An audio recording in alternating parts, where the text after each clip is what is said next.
3, 2, 1, start. Sir, we in Parliament are being asked to endorse the proclamation. At the same time, we have not been furnished with the report which the governor had sent to the president. Now, how can we give our verdict on a matter of such importance until and unless all the materials, facts warranting the proclamation under Article 356 of the Constitution are placed before us?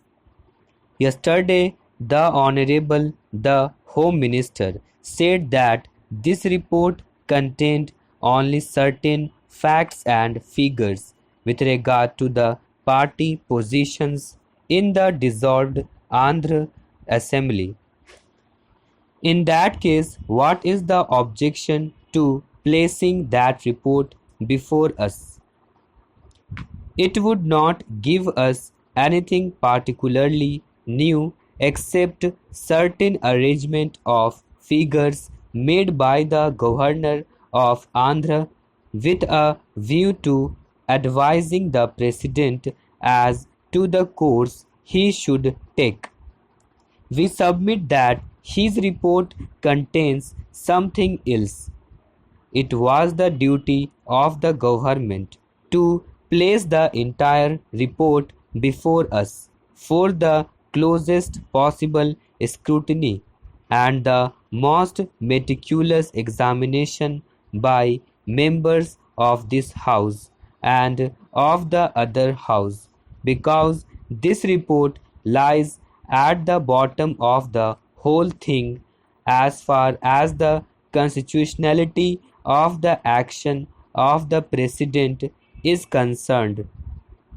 Therefore, I submit that a fiat of the executive is sought to be endorsed by Parliament without telling us the grounds on which that fiat had been exercised.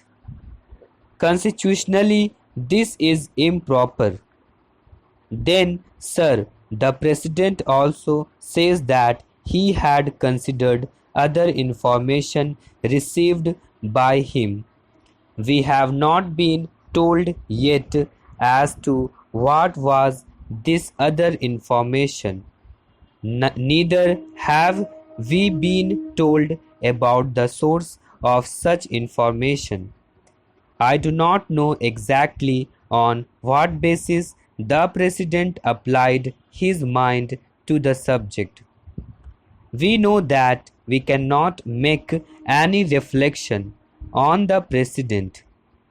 He is a very wise man and wiser still by virtue of the occupation of the presidency, but I think we can call in question whether his mind had been rightly applied in a matter of such great importance and national concern.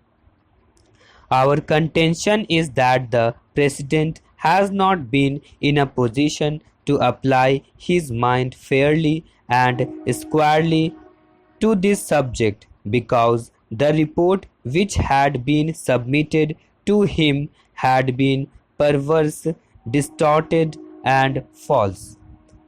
Our contention also is that the other reports which had been submitted to him are not fully objective and truthful. This we are in a position to say all the more because if the case for the government was so foolproof, Dr. Kadzu would have been the last person to withhold his report from us. I think that something is wrong in the reports, and maybe the members of this House, having looked at the reports, would have discovered certain facts which do not go to justify the case that the government has sought to make out in support of the proclamation. Apprehending such a possibility, I think Dr. Karzu has thought it wise to withhold this report from the House. Having done it, he asks us to endorse almost blindfold a measure which is described as undemocratic even by certain members of the Congress Party. Many constitutional points have been touched. It has been sought to be made out in this House that this is the best democratic step that the government could take. We say this is not at all a democratic step which has been taken. We are supposed to have a parliamentary system. We must have our own conventions.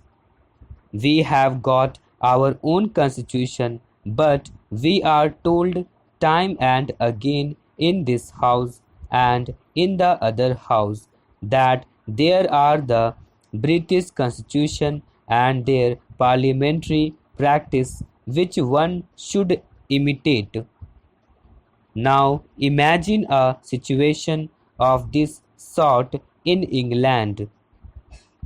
Would the Crown have taken such a measure at all if a certain party had been voted out of office by the opposition?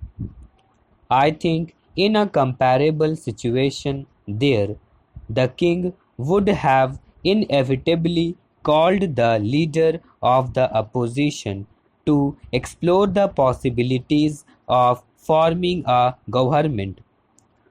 Without doing it, he would have never taken recourse to extraordinary measures like this. If this method had been resorted to in the United Kingdom, a serious constitutional crisis affecting not merely the internal politics of the parliament but the political life outside would have ensued. In France, for instance, there are many parties.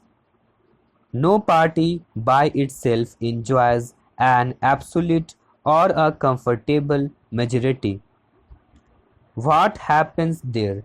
Ministry is formed, and there we find the president takes upon himself the responsibility of exploring ways and means of finding whether any particular party or any leader of any party is in a position to present a government which would command the confidence of a certain majority in the Chamber of Deputies. Without resorting to that objective test, he does not take recourse to extraordinary measures. In the present case, I say this objective test has not been at all applied. One may or may not have certain feelings